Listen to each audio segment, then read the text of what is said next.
Dale, mi mano, un pedacito de la historia negra, de la historia nuestra, caballero. Y dice así. So I'm from New York,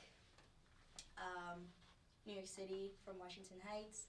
My mom is Dominican. She was born in the Dominican Republic, and all of my family on my mom's side is from there. And my dad is black. He grew up here in Harlem. And as far as how I identify, I am a woman. I am black. I'm also Afro-Latinx. I'm queer. Pronouns are she, her, hers. I went to school in Queens, and then I moved to Long Island, so I went to high school there. My family's Dominican. I identify as Afro-Latina. I am from New York, specifically Harlem. I was born and raised.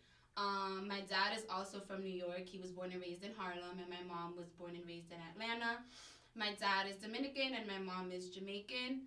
But she's like what's considered like Creole Jamaican, so she's like my skin complexion. My dad is actually darker than both of us. Actually, I identify as black. Ethnically, I would say Dominican, and I would say Dominican more so because my dad is first generation, but my mom's family has been here for like 3 or 4 generations, so she like identifies as African American. So I would say Dominican, and then my pronouns are she, her, and hers. I'm from Newark, New Jersey. I identify as Dominican, Afro-Latina. My family is from the Dominican Republic, obviously. My parents were both born there, and they're from San Cristobal. I am Afro-Latina. I think I'm queer, I don't know yet, and my pronouns are she, her, hers. My family and I are from República Dominicana, DR. I was born there, but I immigrated with my mom and my soon-to-be-due sister in, 2003 to Brooklyn, New York, and I've been there ever since. I identify as Afro-Latina, but that's a new term to me especially. I didn't really know about it, and I didn't really pay attention to it until, I believe, 2 years ago. So that's a new term to myself, and I identify as she, hers, hers. So when I was younger, my siblings used to tell me I was adopted all the time, and I was like, what? Like, why? And it was always because they were just like, you know, your skin is darker than ours, you have curlier hair, your dad is black, so you're adopted. Growing up, I knew I was Dominican, like that was the whole thing. Like I always grew up around that culture because my parents are both Dominican and everything like that, but I didn't really like connect with my race because Dominicans don't really spend a lot of time talking about race or whatever, but my mom always called me morena and like a negra and stuff like that. So I think as a kid, for me, I feel like right now it's pretty like common for people to be like what's considered like biracial or like have 2 parents who are, because both my parents are technically the same race, but obviously there's like complexities that come with that. But it was always one of those things that like both of my friends' parents were both Dominican. So like I already knew that off the bat I felt a little bit different, because like even in like elementary school when people would be like, oh, my mom is mad crazy, like she's mad Dominican, like she'd be like, oh, limpia la ropa and blah blah blah, and those are things that like my mom wouldn't necessarily say because one, like Spanish is not her first language, English is. And there's just some things that are different, and like especially being like a lot of my friends grew up in single parent households, so like everything was like my mom, and like our moms were very different. So I just remember like trying to like overcompensate all the time. And Before, I used to just think that I was Dominican, but I didn't really know if that meant that I was black or if I was like what people call New York Spanish. I didn't really know what that meant. I just knew I was something, you know? I used to just think I was like, oh, okay, I guess I'm just black, you know? It was ingrained in me pretty young that I was just Hispanic. I was black. I kind of took that and embraced it.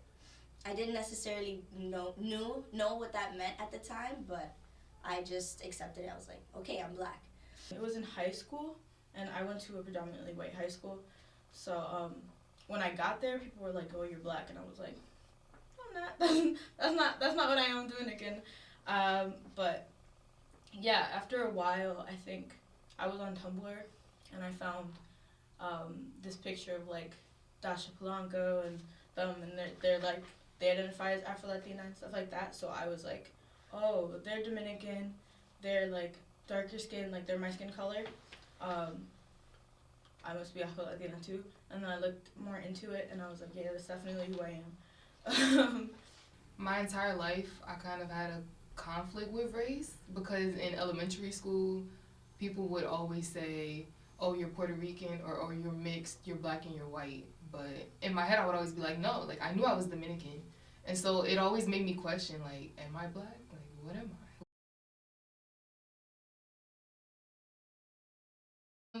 Actually, the first time that I heard the phrase Afro-Latino was freshman year of college. So this was like way late, just because, I don't know if it was necessarily way late. It could be early to some people, but it was only like a couple years ago now.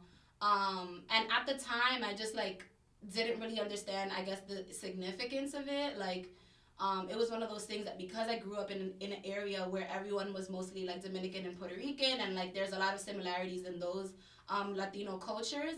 And then coming to college, it was one of those things that where people would ask me like, oh, like, do you eat like tacos at home? And I was just like, and it's just because for a lot of people in the U.S., like, Latino equals Mexican, and that's just not a reality. And like where I grew up, I identify with Afro-Latinx as a term because if you have some kind of like black ancestry in your family, then like, you know, like you're black. So the Caribbean is like full of like, that's where the slave trade was for, the Caribbean, because of like sugar plantations and all that stuff. So my mom really never talked to me about, like, we never had a race talk or anything like that, and my dad wasn't really around all that time, so he wasn't like giving me the race talk either. So yeah, race isn't something that was really identified, but my Latinidad was always there with me, and I had to like educate myself and like build myself around the Afro part of that whole idea. Especially when filling out the Common App for college, because there was an option to say whether you were black, white, Asian, but there wasn't any option for Hispanic or Latino. And I obviously didn't identify as white, so I checked off black. So then when I got to college, that's when I heard the phrase Afro-Latino for the first time, and it really resonated with me. And the people who identified as Afro-Latino, I looked at them and I saw myself in them. They looked like me, they talked like me. So yeah, that's when I knew I was Afro-Latina. I went to, my dad's from San Pedro de Macorís, like in DR. I think I went when I was younger, and I saw like, he's low-key literally from like what used to be plantation fields. So like I saw where he was from, and then like later when I was building my whole identity, I like went back to that and I was like, yeah, so definitely African roots, like definitely in there.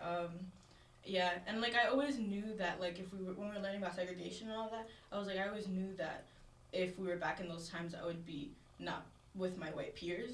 But 2 years ago, I saw a documentary when they were like, it's like a Women's Hispanic Month, and it was on HBO, I believe, and they were talking about what Afro-Latinidad was. I didn't really pay much attention to it at the time.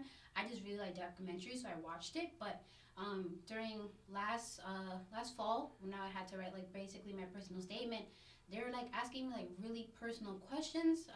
My high school was really good at that, and I remembered that documentary, and then I started researching it some more, and I was like, wow, this is an actual term that I actually believe in. It's not just a box of saying, oh, I'm Spanish or I'm black, or, you know, it actually was my first encounter with the idea of like, I can be black and I can speak.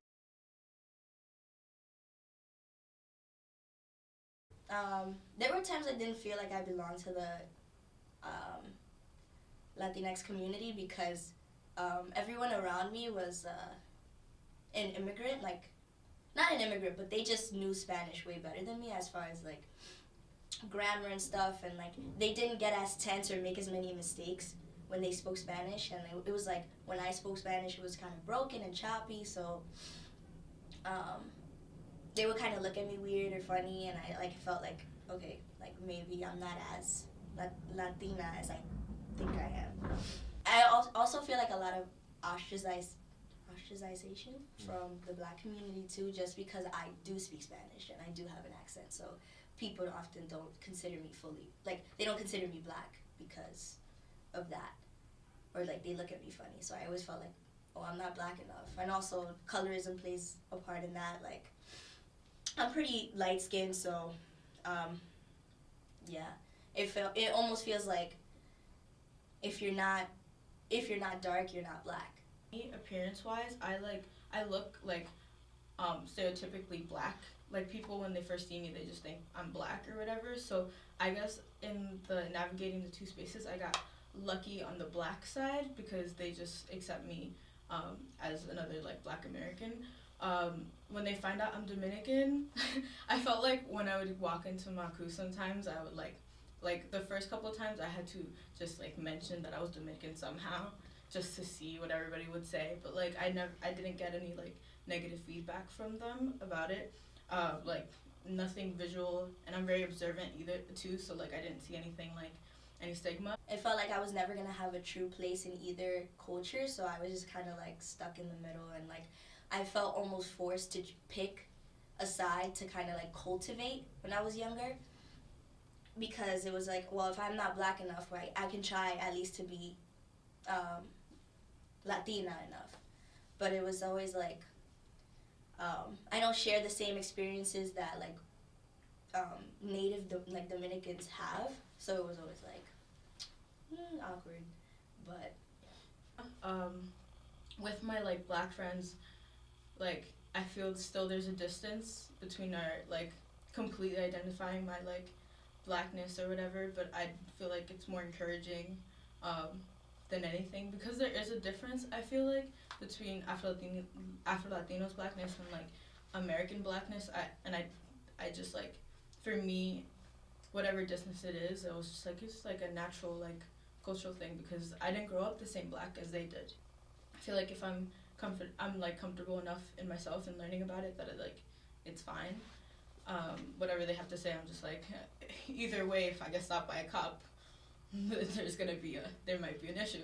In middle school and high school, I always felt more drawn to the black community, just because the Latino community, as younger children, we tend to be more ignorant, and the Latino community, believe it or not, can be a little racist. And so the Latino girls, the Latinos in general in my school, they kind of ostracized themselves and wouldn't want to mingle with the black students, just because at home they probably heard, oh, these, like, we grow up in communities that are kind of underprivileged, and so those stereotypes that you see in the media tend to reflect in these communities, especially because they're uneducated. So the Latino communities believe everything that they see on the media that's negative about black people, and so that affects their interactions with them. But myself, like, my best friend was black, and like I just felt a love to this community, so I was always ostracized from the Latino community, kind of, especially because I was a little darker and my hair wasn't naturally straight or naturally wavy the way theirs was.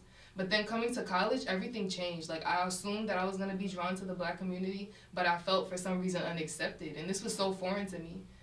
And so now I feel more drawn to the Latino community, but mainly the Afro-Latino community, because we have similar backgrounds. We've grown up in similar ways. I definitely think that there's a division. It's almost as if like Afro-Latinx women like are expected to kind of just be like very, like kind of just like you're expected to kind of be quiet. And just like, you can't voice an opinion towards your community, like whichever community, because it's like, oh, you're also Hispanic, so like you don't understand the full black struggle. But that's not true. Like, I don't know, I often feel like silenced because I'm not fully black or fully Hispanic, and I think that's like a shame. So in the Latinx community, my experience has been shaped racially because of the fact that technically in the Dominican Republic, I'm seen as dark. Like, people call me morena just because I'm not white. Like, if you're white, you're seen as, okay, la gringa, I don't know. And just the fact that I'm a woman also has had an impact. Like, when I was younger, I would be told, calladita te ves más bonita, which means when you're silent, you look prettier. So my whole life, I kind of like suppressed my voice and my opinions, especially because our culture is very machismo. I grew up in a household full of men. So I feel like not only being a woman, being of color, but being a woman in the Latino community, like your voice is kind of shut down, and then being darker, that's also like seen as something to suppress you even more. I had an internal battle with accepting my blackness, especially with my hair. Because I'm Dominican and because my mom is a hairstylist, straightening our hair is like a part of our culture at this point, and I really struggle with letting that go. But then going on my own self journey and a journey of self discovery, I guess, I realized like, no, I love who I am. I love the hair that God gave me, and I started embracing it a lot more. So as a woman, I would say in growing up in a Dominican household, the most developmental part that I've experienced for myself is feeling that there's no such thing as bad hair. You know, I think that's definitely more prevalent in my household simply because, of course, I have kinky hair. I've relaxed my hair. Right now, I'm transitioning in my hair journey. That was very hard for me because I was like, kinky hair to me meant that you were saying you were black. Like, you wasn't going to the salon no more. That's a integral part of being Dominican, going to the salon, getting your hair done. But then I realized, like, heat really damages your hair. And me telling my family that was like, why are you trying to be black? And I was like, what does that mean, black? And it's so, to me, it's so juxtaposed because they love saying you're morena. They love saying you look so beautiful. They love saying your skin is so nice. But then when it comes to your hair, they're like, it's a whole revolution if you're like, I'm not going there. I'm not going to the salon and damaging my hair anymore. So to me, that I think that just that little action of saying I'm transitioning and I'm not going to the salon for a very long time just meant that, you know, I'm developing as a person and as a woman. I feel like because of it, I feel like I have no boundaries anymore. So, identifying that Afro-Latinidad exists is very important because myself, I have been in this kind of limbo between the Black and the Latino community. And it kind of causes you to question yourself, like, who am I? What am I? And it causes you to feel unaccepted even by these communities that you grow to love. And I feel like children shouldn't have to grow up that way. Like, people create these labels that are so black and white that they forget the intersectionality. They forget that, like, our history literally is not that way. And we as a community, we are the bridge between the Black and the Latino community.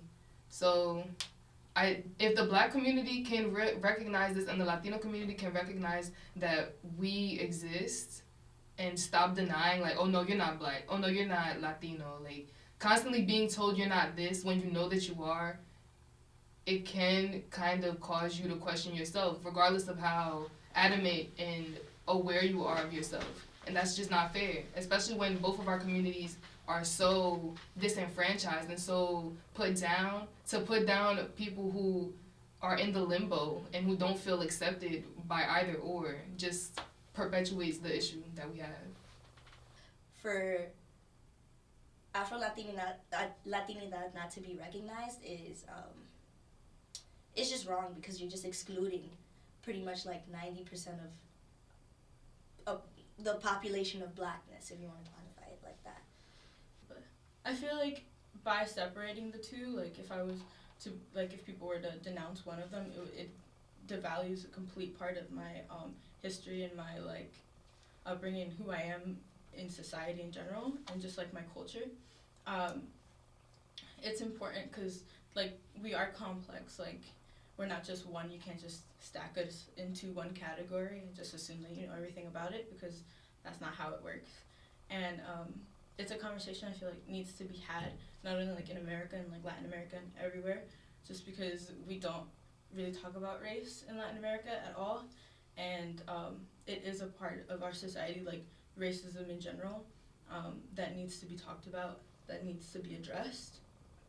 And in America, like,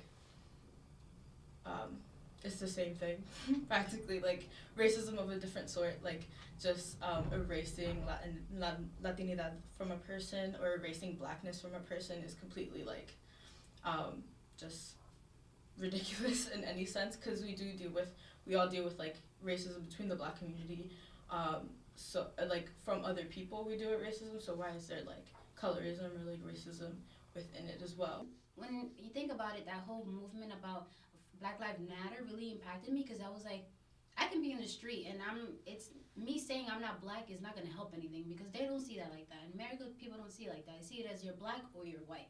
So if something was going to happen to me, it wasn't because I can't be like, whoa, no, I'm not black. I'm Afro-Latina. That's not going to work. I think Afro-Latinx people are the key to uniting these two groups, because there's no doubt that these people at this intersection are experiencing oppression on all fronts.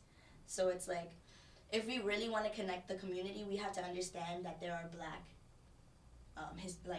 Latinx people, and then from then on we can push to really, I guess, once you have people and once you have that perspective, it's really, I think that we'll be able to move forward, and just we really need to just understand that perspective and understand that these people are not mutts or mixed breeds. It almost feels like that. You just have to embrace that aspect of it and then push forward. I don't know necessarily how. I don't have the answers, but yeah, I definitely think that we're the key.